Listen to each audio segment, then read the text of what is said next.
Hi, I'm Deborah Nixon. I'm here to share with you a real story about my life and how life insurance saved my life. I was living an average life just like everybody. I had a child, he was 2.5. I actually thought, you know what? My life's perfect right now. I am at such a great place. My husband had his own business, it was going really well. I was achieving my dream, which was to be a mom. Plus, I was doing my doctorate degree. Like, what could be better, right? And the future was perfect. Well, the way life always goes, or we don't want it to go, is my husband was suddenly diagnosed with cancer at the age of 36. It was probably the most devastating thing anybody could tell me. You know how you can say to somebody, I got that cold feeling that just ran through my body. I remember it like yesterday. That is exactly how I felt.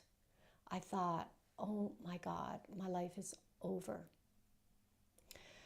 The next year was spent with really trying to juggle a million things. His treatment, our house was being renovated, bathroom and kitchen. And here I'm bringing this very sick man home from the hospital and trying to raise a 2.5-year-old on my own without any support, no siblings, no parents. My husband died a year later.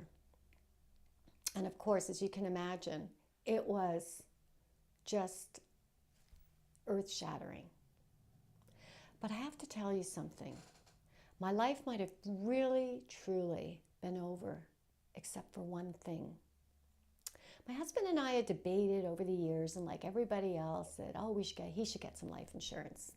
And he says, yeah, I'll do it, but I'm young, I'm healthy, yeah, I'll get around to it. He even had the forms. They even sat at the desk. And he wouldn't get around to filling them. But you know what? There was one day where I was just on his case and I said, okay, enough. Our child Zachary's 1.5 years, and this is making me really nervous. What if something happened to you? What if you got hit by a car? Like, what would I do? So we finally agreed to fill that form out, and we got life insurance. So that was November of a specific year. His diagnosis of cancer took place the following August. Now, I want you to fast forward a year later, and my husband's died. Now, think about it. I've got a 2.5-year-old. I am not working.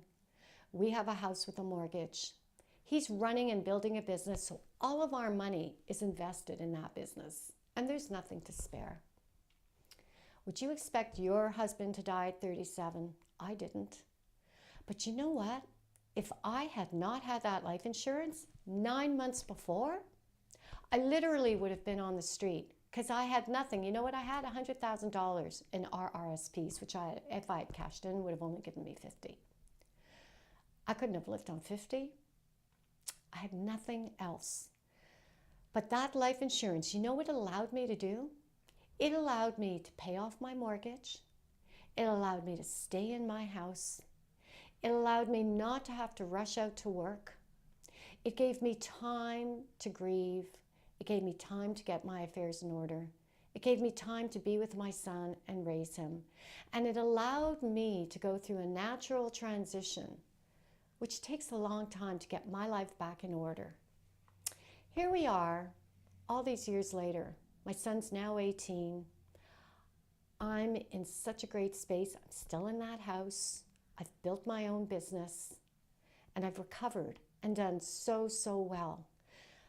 And I'm still living and investing that life insurance. That life insurance literally saved my life. If I can leave you with anything, is to tell you, never make the assumption that you've got time. You don't know what happens. Your family member could leave that house, get hit by a bus, or maybe be disabled, maybe be bedridden. You have no idea, but what if they died? How would you manage if your partner died tomorrow? Would you be able to do what I did, which is stay in your house? and have time to get over things and to grieve and to take the time you need to get your life in order, that's what you need. And if you don't have life insurance right now, I think you should sit down with your partner and you should talk about that and you should make a move, because it literally will save your life. Thanks for listening.